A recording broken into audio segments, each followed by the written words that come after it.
Hi, everybody. Welcome into another edition of Complete Sports Media's podcast. I'm your host, Darren Campbell. Well, we had a really fun weekend this past weekend in the PGA Tour, and we're going to break it down today with Casey O'Donnell, our PGA analyst. We had the opening tournament at Muirfield Village in Dublin, Ohio, and wow, what an exciting finish. It didn't really look like it was going to be exciting. And then, holy cow, Collin Morikawa really put the pedal down. Justin Thomas had a bit of a wobble near the end there, a couple of bogeys in the last three holes, and into a playoff, and an exciting three-hole playoff that just had an amazing amount of fireworks and incredible putts and really, really, really fun golf. So, yeah, it was an amazing weekend. Lots of twists and turns and really fun. And we're going to welcome Casey into the studio here with me via Zoom. Hey, Casey. Hey, buddy. We're live right away here. So, Oh, geez. Hey, how we're doing? you, Excellent, man. Yeah, you're ready to go? Yeah. Nice. I'm ready. Rock and roll. How you been? Oh, I've been really great. Yeah, Sorry, another fantastic weekend. It was tons of fun, and yeah, what a amazing finish. You texted me and said, "Wow, you're in for a heck of a finish," because you had seen it before I did. So yeah. What were your thoughts? Wow, what an incredible finish. Just the whole day was just an amazing battle. Morikawa on 4 hit it off the pin for should have been a hole-in-one any other day. Like, it was dead in the center, bounces off, has a kick-in birdie. Next hole stuffs it to like 3 feet from 232 yards with that 5-wood. Just that nice high comes in, just beautiful, just dialed right in. Thomas lights it up, goes 7 under through 8 holes, and then it's like he's up 2 or 3 to play. It was looking pretty good, and then that 18th green would be tough with those subtle breaks. But oh my goodness, wow, yeah. Wow, was it? It was amazing. Yeah, just Justin Thomas. He had been 8 for 11 with 54 hole lead. So he'd won 8 tournaments out of 11 times. He had the lead after Saturday going into the final day, and he just started wobbled at the early start. Both Morikawa and Hovland passed him, and but all of a sudden Thomas got his game back together and really went on an amazing run. He was just dialing it in there and really, really doing well. And then looked like he had it. I think he was up 3 actually, and then 3 holes to play. Suddenly he had 2 bogeys on the last 3 holes, and Morikawa just brought it in, and then playoff. Here we go. Yeah, that was something. That first one where 50 feet out, as Dottie Pepper's calling it, saying like, "Oh, this is where Julie Engstrom was back in 2013, got a 2-putt like that," and then Nick's saying, "Yeah, well, yeah, it's got a lot of break," and then it just rolls and rolls and it's in. When you see it from above, overhead. I know that overhead shot was amazing. How much break? A good 10 feet of break. At least 10 feet. Yeah, that was incredible. And like, yeah. And then Morikawa, his putt too, that was like wobbling. I thought that was going to miss left almost, and it just wobbled right at the end. It's like the same kind of putt that Justin Thomas had missed both of those putts. Like, that just leaks a little bit to the right at the end there. Yeah, well, Morikawa, after your playing partner there has hit a 50-foot bomb, and you know that you got to get this. And it was 24 feet, and it definitely did not go straight. It had wobble after wobble after wobble as it was going towards that hole. I thought about 3 times, oh, it's not going to make it. And then all of a sudden it sneaks in, and wow, he is able to get that one and continue the playoff. It had so much drama, and I couldn't believe how hard Justin Thomas yelled after hitting that bomb. Oh, man, for sure. Yeah, that's one where you definitely miss the crowd. Like, crickets in there. Like, he's trying to, like, contain himself a bit, and you can't at that point. That was probably what he thought was for the win, and most people would have thought for the win. I know. Yeah, definitely. It looked like that was it. He pulled off the victory, and we've seen him make amazing clutch putts in the past, but Morikawa, ice in his veins and hits that. And then it goes on to the next hole. and Justin Thomas gets stymied behind a tree, and Morikawa just ends up having to get a par to win it. But so much drama in just 3 holes of playoff. What an unfortunate break there on the last on 10 there. Oh, just behind that tiny little tree. Either side, a foot further, you could maybe even try to advance it up a little bit closer, but it just stuck behind there and missed the par putt, and easy 2-putt for the victory. Yeah, well, it was nice for Morikawa. He had heartbreak at the Charles Schwab championship a few weeks back, and Daniel Berger won it in the playoff there. Morikawa had missed a couple of really short putts to lose that, to fall into a playoff, and then to eventually lose. And this is a kid that's came onto the scene. He's only been on the tour 13 months, and he's already got 2 victories. His one victory came in the Barracuda Championship, which is a bit of a lower level tiered event, but this one is against a lot of really great competition, and he really just played fantastic over 4 days. He had the early lead, first round, second round was really up there the whole entire tournament, and for him to be behind, pass, and then be behind again, and then still come up and make the playoff. Super impressive, such a young guy. Yeah, he's very, very good. His first start was at the RBC Canadian Open in Hamilton there last year, and nice to see him just playing really, really well. He's buddied up with Justin Thomas. I know when they're off the course, for sure they hang it a few times, so kind of nice to be battling against your buddy. Yeah, now he's won more tournaments than he's missed cuts, which is spectacular. Yeah, 22 straight made cuts. Yeah, only second to Tiger. Yeah, yes, yeah, impressive young guy, and I've seen a lot of great videos of him online. He met his girlfriend. She was at a local rival college, Pepperdine. He was at UCLA. Really neat video. If you get a chance, look up Collin Morikawa's girlfriend. Her name's Kat, and they have a really playful relationship. She's a great golfer. He said quite often they'll play against each other on chipping contests, and he said about 70% of the time she wins. So she must be a talented golfer. I don't know if she has pro aspirations as of this point, but really neat video. Did you get a chance to see any of him with his girlfriend and that?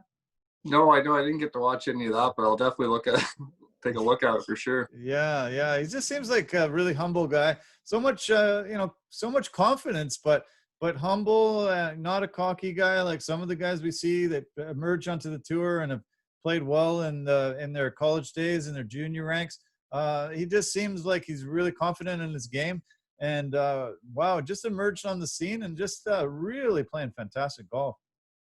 Yeah, he is. He had one close putt there on 18. I just saw. I don't know if you saw where it took a victory lap in from about 2 feet. So you can see his heart skipped a little bit there, but it's nice to see it find the bottom of the cup. Yeah, well, it would have been amazing to hear his heartbeat that was happening, have a heartbeat monitor on him at that moment, just to know that he has to sink this little one. And he's had some troubles with some shorter putts, as I mentioned earlier. So, but yeah, it was a 2-footer, and it definitely used the whole entire hole there. But I'm glad he made it. I'm glad he's got his first win.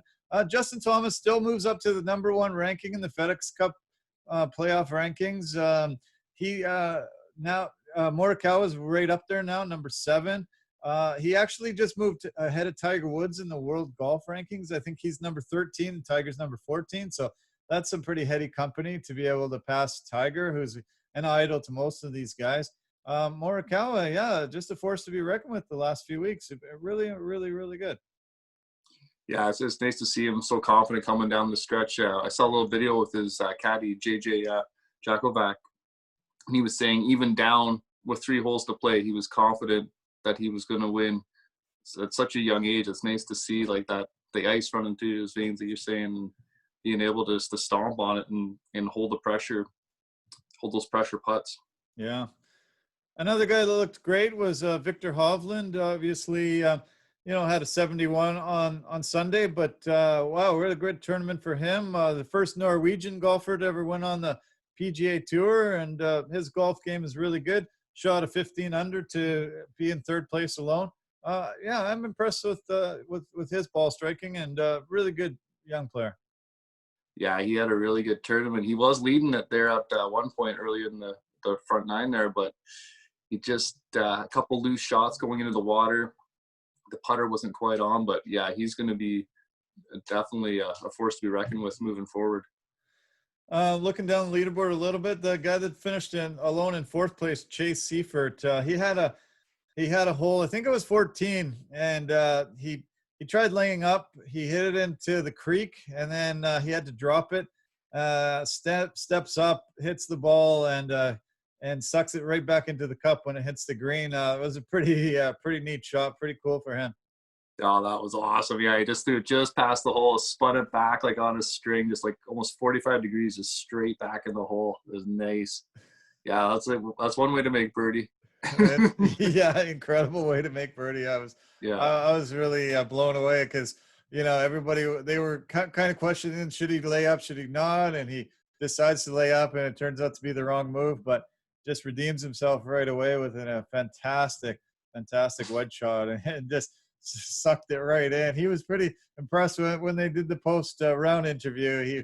I could see he was pretty happy to be able to reminisce about that shot. Yeah, absolutely. Kicking himself for laying it up and knocking it in the water and just trying to make it close to get a par. And that's it. Just spins right in. Ian Poulter, he finished in tie for fifth, and he had, I think they said 11 or 12 putts over 10 feet that he holed through the weekend. Amazing putting display, and yeah, looking great. It's great to see Poulter still up there wearing the nice fancy pants, and yeah, still really playing some great golf. Yeah, he's a player that can just go along steady and be not making too much noise in the course sometimes, and all of a sudden he's right there. It's always something to have your eye on. He tied with Gary Woodland, who had a great tournament. They finished tied for fifth at 12 under, and then a lot of guys at 11 under. And the guy that was the defending champion at the Memorial, it's held at Muirfield Village here, Patrick Cantlay.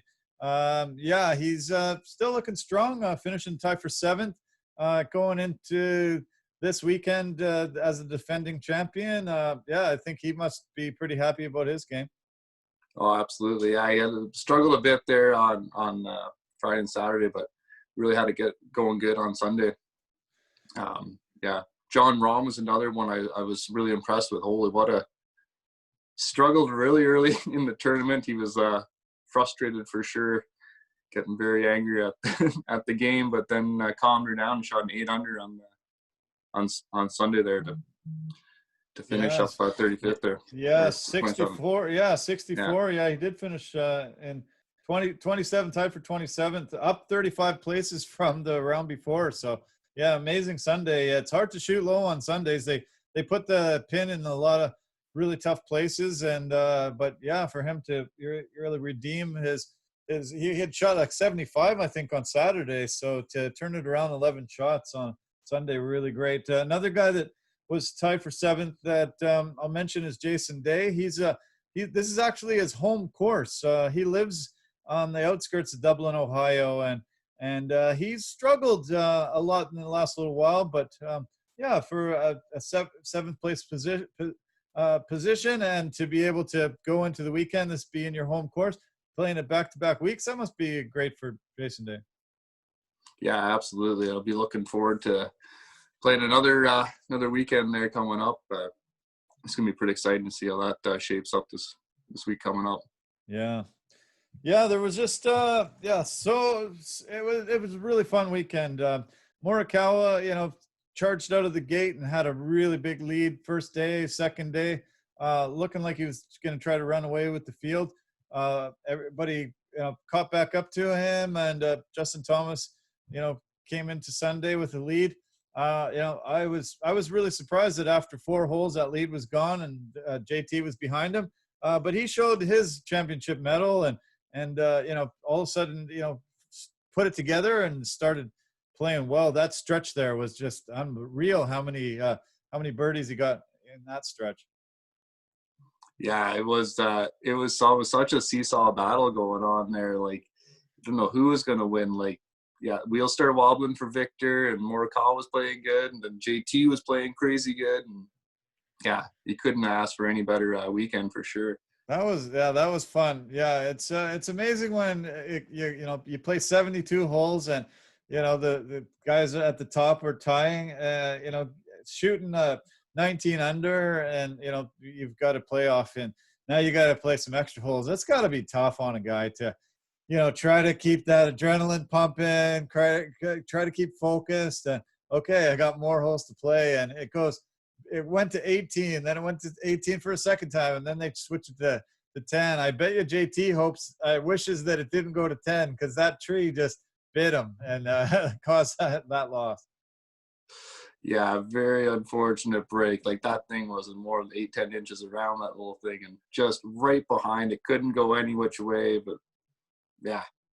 Yeah, it's such a small tree. Yeah, if you get a chance to see the video, like, it's just such a small tree, but it had to be perfect to be stymied like it was. But yeah, all of a sudden, yeah, I thought he couldn't even play like a big snap hook around it without. He would have broke the club trying to hit the shot like that. And, well, took his nice, gave himself a chance at par. It didn't quite spin back probably as much he was hoping, and rolled it, just burned the edge again. Yeah, the Workday Charity Open, first and only, they say. Workday has been a really big sponsor lately, and they've been really stepping up, putting a lot of money on the line. It was a $6.3 million purse, I think I saw, and really, really great with the charity event with Bubba and his boys the week previous. I've been really impressed with this organization and all the things that they do charity-wise. Really nice. Muirfield did great, stepping up with really late notice and putting together this tournament. I bet you they're just thrilled that they decided to do it. Workday must be really happy, because it went off without a hitch. It was a fantastic showing. Yeah, it was a little wet, a lot of rain over the week, but they managed to stagger the tee times and then get everything in a good time. Which I watched it. I saw it early. I saw it early Sunday. I was listening it to on the radio, and I was watching the highlights. I couldn't find the live feed, but that was too exciting not to. I saw it, and I heard them call that he made that 50-footer. I'm like, there's no way. Like holy geez, check the high, holy, right in the heart. Like, what a unbelievable putt. Yeah. Well, there was a lot of stats that said if Justin Thomas wins this tournament, he's going to be the third guy that wins 13 tournaments before he turns 30. And there was, with this victory, he's going to vault past all these guys. And there was just so many things, and he wasn't willing to give it up. Like, to hit that 50-footer, it was just, wow.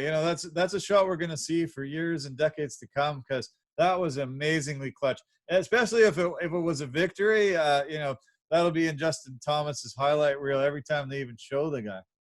Oh, absolutely. Yeah, that was just a perfect pace, too, and just right in the heart. Like, what an amazing shot. You were saying from the overhead where you see it just come down that fall line and just pour dead in. Yeah, whoever was in the truck and said, let's show the overhead, was really dead on, because you couldn't tell the break from what they showed before they showed the overhead. You could see that it was definitely curling, but then they showed the overhead, and it was just an epic read. Like, wow, I hope his caddy gets a bonus for that, because, oh my God, they both saw something that saw that fall line, right dropping in there. It was, that's one of the coolest putts I've ever seen. Just like, whoa, it shocked me. I just yelled, jumped out of my seat. It was like, whoa. It was on tape delay. So, I kind of knew that it was going to happen pretty epically, but, all of a sudden I wasn't expecting him to hit that. It was so far. Oh, those ones are just such a good feeling when you lay it way out in that high part of that line and just let it feed down there. It's unreal. Yeah. Yeah, well, it's great. Justin Thomas was favored going into this weekend, and I know that we talked a lot about the DraftKings angle, and also, some of the parlays and bets on your side. How did you make out this weekend with any of that? I won a little bit with Viktor Hovland and Justin Thomas. Would have been a little bit more if you had won that, but no, it was pretty good. The parlays, I was close on a few, but nothing. Couple early losses, but nothing too crazy. But it was all around it to win a bit. But yeah, well, Justin Thomas won me some money, which was really great. I just had him finishing in the top 3, and so he did really good for me. He got a lot of points for me on DraftKings. The thing that really killed me though was Brooks Koepka. I had him in almost every one of my lineups, and he missed the cut. He just started off so poorly. He really had a rally near the end of his second day, but not enough to make the cut. I was really disappointed in Brooks. Yeah, he did pour it on strong there at the end of Friday, but it was a little bit too late. I had him on some of my tickets too, for sure. I thought he was going to have a good weekend, but unfortunately didn't quite make it there. Yeah. I had a few guys that missed the cut, and that always kills me on my DraftKings. I always have a lot of fun with DraftKings because I'm watching guys, and with the varied tee times, you'll be able to see some of your lineups hit in the morning, and then all of a sudden you're behind, but you start catching up as some of your other golfers start teeing off. And I was doing really well because I had JT like crazy. I thought he should win this tournament. He was the best player in my opinion, but Morikawa looked really great. Luckily, I did have Morikawa in one of my lineups, and I think with JT and Morikawa, I think I had somebody else way up there. I can't remember, but yeah, it just ended up winning me some money. I think I kind of broke even probably in the end, but it was a lot of fun. Yeah, it's always good when we got a little bit of action on it too, and it's always nice to see people just make the birdies too, even if you don't have the money on. Like that stretch JT went on going 7 under in 8 holes. You just gotta love that. And Morikawa early in the round there hits off the pin for an almost ace, and then stuffs it in there for eagle. Yeah, just it's something else. Yeah, I couldn't believe how many great just how many great approaches he had. Morikawa had 8 approaches that were inside 10 feet. Just dialed in on the numbers. Him and his caddy. I really like when there's no fans, because you definitely hear a lot of interactions between the golfers and their caddies, and you can hear them talking about the number, which club. It's definitely not drowned out in any way. You know where they're aiming, what they're doing. It adds an element that usually isn't there when the fans are drowning them out. Yeah, for sure. You can hear a lot of their interactions where they're gauging whether they got that little bit of wind in or if it's hurting or helping. And just when it's that little bit of indecisiveness as far as could be 1 or 2 miles an hour, that really could make that difference when you're trying to clear that bunker and they're just dialing it in. You can hear that little confidence boost as they give the player just before they hit their shot. It's a nice feature for sure. I think I mentioned this last week, but I was watching David Faraday and Phil Mickelson, and Phil was talking about the things that go into his mind as he steps up to every shot. And if you get a chance, watch that David Faraday, not just you, Casey, but the viewers and listeners that are tuning in every week for us. I cannot even believe how much goes into a golfer's mind when he's coming up to a ball and deciding which club to pull, where to aim it, the factors of the elements, the weather. It's just shocking to me. It was really, really, really neat to hear all the things that go into a golfer's mind, like Phil. Yeah, it's crazy. It's just when he was in that little match play with Brady and them. The one he was giving the lesson to Brady on that chip shot, and he hits one. He's like, no, because it's raining. He's like, that first bounce, it will skip through the fringe, go onto the green, have a little bit of bite, and then roll out. And he's just like hits that exact shot, plays it off the back foot, bumps it in, skids off the wet grass, spins a little, and rolls out. Like, just Unreal, eh? Yeah, Unreal. Just how many different ways you could play that exact same shot. You can go high, low, and that's just one little flip, one little chip shot. And yeah, I don't think people realize all that goes into golf and all the things that go into the game and go into a decision between a caddy and a golfer. And it's really neat to know that there's that many parameters and that much around just trying to negotiate your way around 18 holes. It's pretty incredible. Take a look, watch that video. I really highly recommend it. Speaking of Phil, yeah, it's just, just kind of up and down. He's not quite, dialed in. He looked really good when they first came out of this hiatus, but yeah, I don't know. I just don't see him, scoring very much and getting way too many bogeys. Yeah, he was really struggling with a putter there in a bunch of holes. He had the driver kind of locked in his arms, trying to do a drill to kind of keep everything straight. But there's something he's working on that he just doesn't quite have there with that short game. Yeah. Oh well. Yeah. He'll come around. He's a magician. Exactly. Then he'll light it up, and yeah. you know how he is. Yeah. Exactly. Build the thrill, right?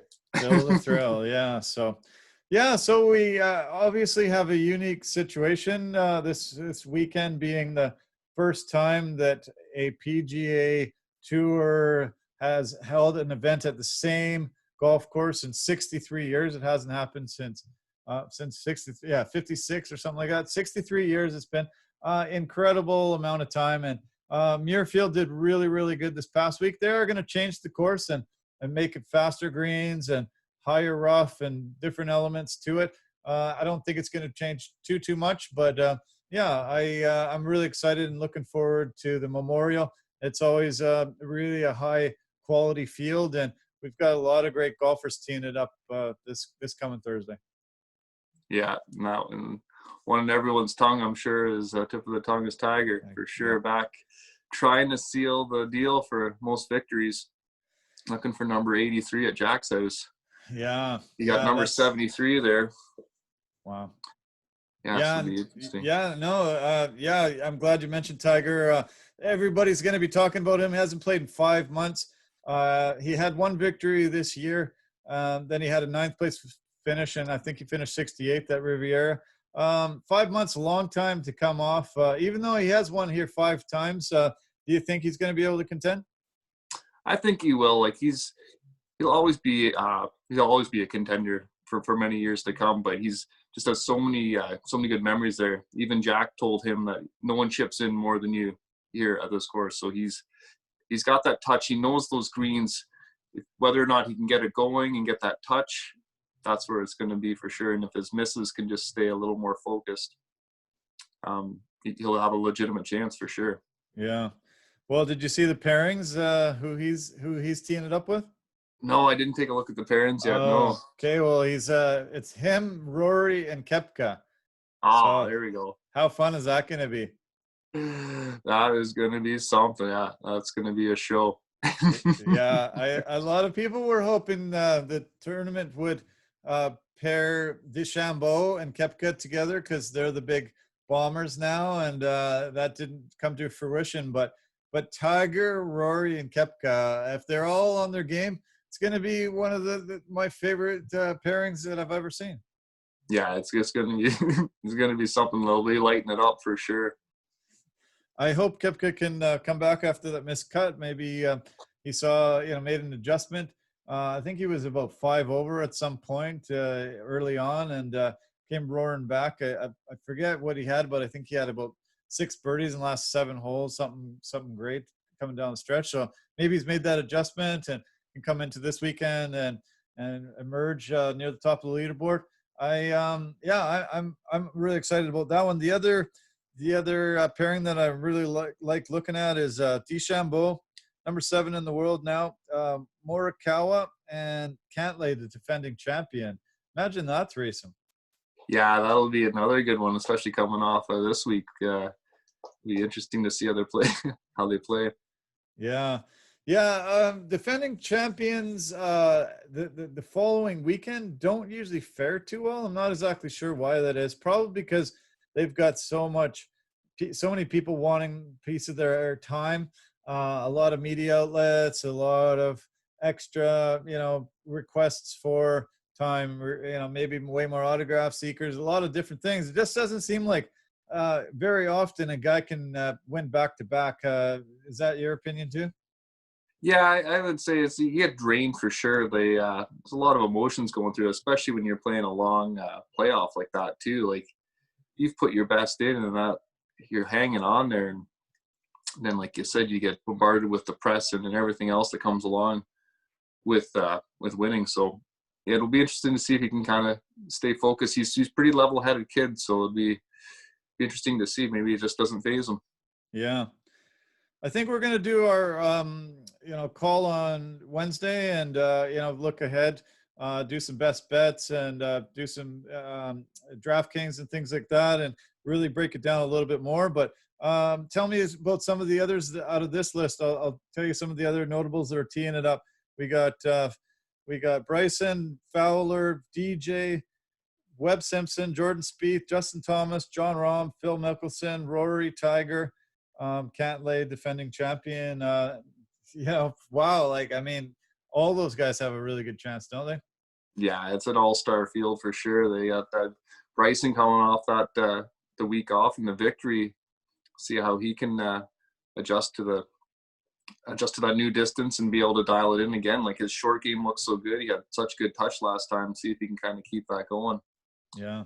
And Rahm, yeah, he had that 64 there on Sunday. Maybe he's starting to come around a little bit. And yeah, Dustin Johnson, he's always good. And JT probably be chomping at the bit and maybe a little bitter from not being able to close the deal. But yeah, he'll take a lot of positives away from that weekend. Yeah. Yeah. Well, this is so unique. As I said, it hasn't happened in so long. So unique that guys get to play the same course 2 weeks in a row. And even though they are going to make some changes, it must be nice to know that you've already played 4 really high competitive rounds and you've got an opportunity to jump into Thursday, really getting a good sense of this course. I think, the scores might not be the same as this past weekend, but I think we're going to see some really terrific golf. Oh, absolutely, especially when those greens start rolling quite a bit faster. It's going to be a lot more birdies and a lot more bogeys, so it should be very exciting. Yeah. Well, this could be one of the most epic weekends of our lives because Tiger Woods could become the all-time winningest golfer.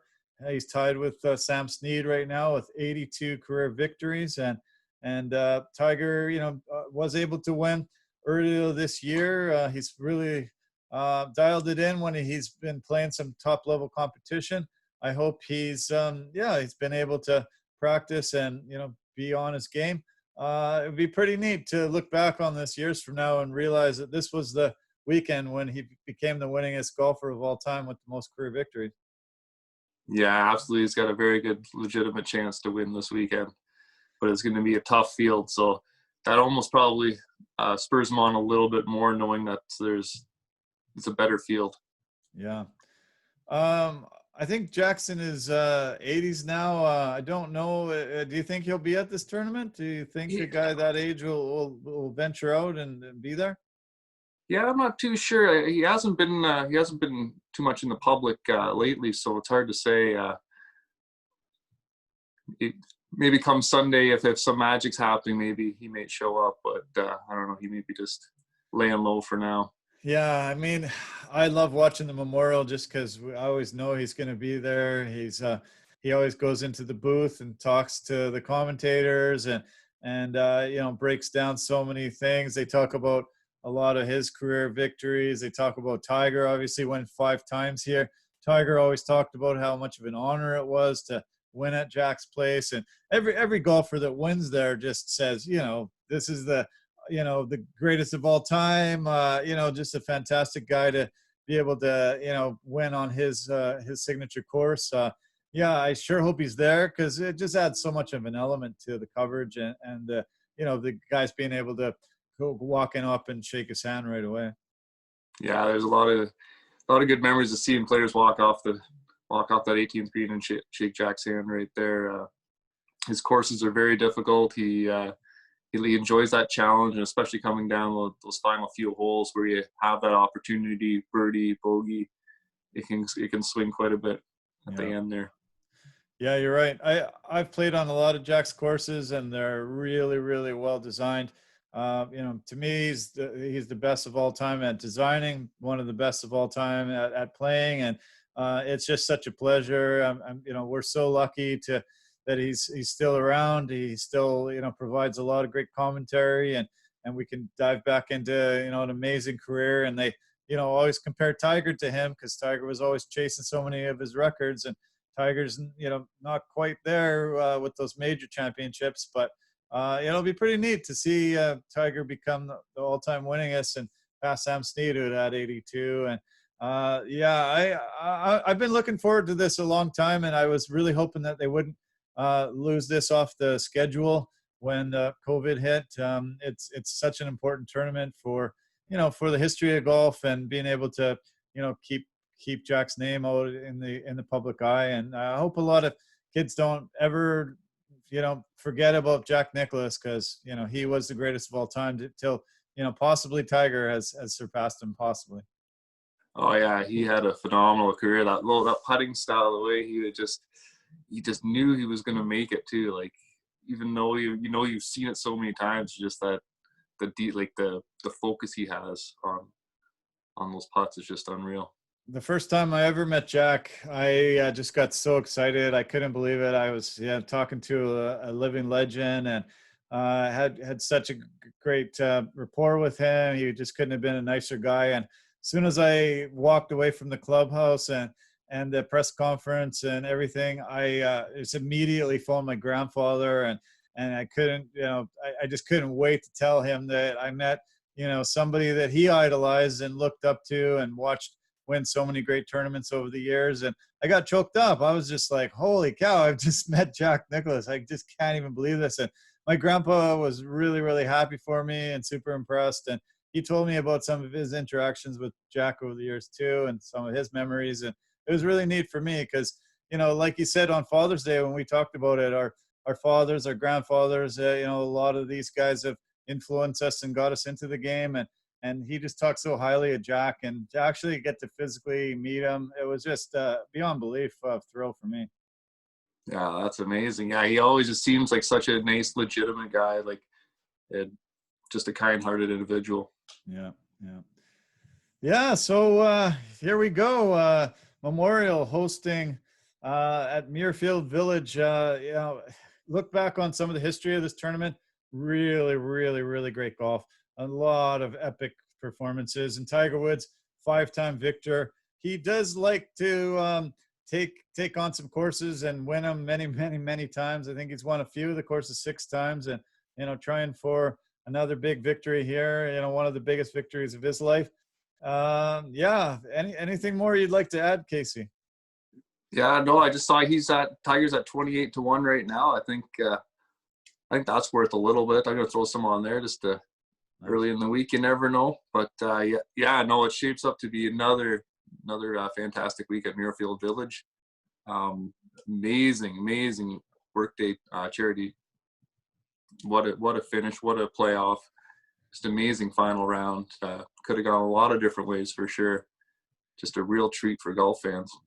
Yeah, well, thanks for texting me and telling me how epic it would be. I quickly said no spoilers, please, because I kind of worried that you had already found out the result, and other people told me that it was done, and I'm like, oh no, because it was shown on CBS as on a tape delay, and I was like, oh, I was really freaked out that I'd find the result. I hate that. I hate knowing what's gonna happen. I like to be just watching it and it happening.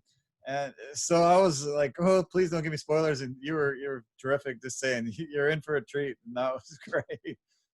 Yeah, I couldn't even believe it. Like, if you didn't know, I didn't want to say anything, who was leading or who was what, because it's, just so much unfolded there in those last 3 holes. It was unreal. Yeah, this Workday was great. Well, what a great tournament. And I'm so happy that all the golfers get to sleep in their same beds and keep at it again. Some of the new golfers coming into the mix, and let's hope it's another fantastic finish like this one. Thanks again, Casey. Always a pleasure. Thanks for joining me today. Yeah, thanks a lot, Darren. Take care. Okay, you too. All the best. All right. We'll talk soon. Yeah. Okay. So, another great breakdown there of the PGA Tour. Wow, we have been really, really, really lucky. It's been a fantastic stretch of golf over the past month here, and all the amazing tournaments that we've been able to watch and break down.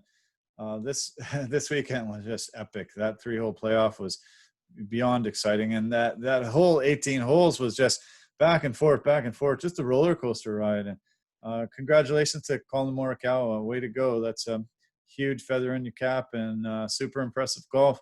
And to hold off one of the best players in the world and get that victory, something that you can hang your hat on and be very proud of for many, many, many years. And hey, Justin, hey, you played fantastic. You played really, really well. Bogeys early on and bogeys late just upset the apple cart there and stopped the victory. But hey, you're number 1 in the FedEx Cup, and yeah, obviously, going into this weekend looking pretty bright. So thanks again for tuning in, all you golf fans and fans of the show. Love you lots. Make sure you tune in starting Thursday to the Memorial at Muirfield Village in Dublin, Ohio. We're going to try to break it down on Wednesday, give you some best bets and some DraftKings picks. And enjoy your week. Get out there and enjoy the sunshine. Stay safe. Love you lots. Take care. Bye for now.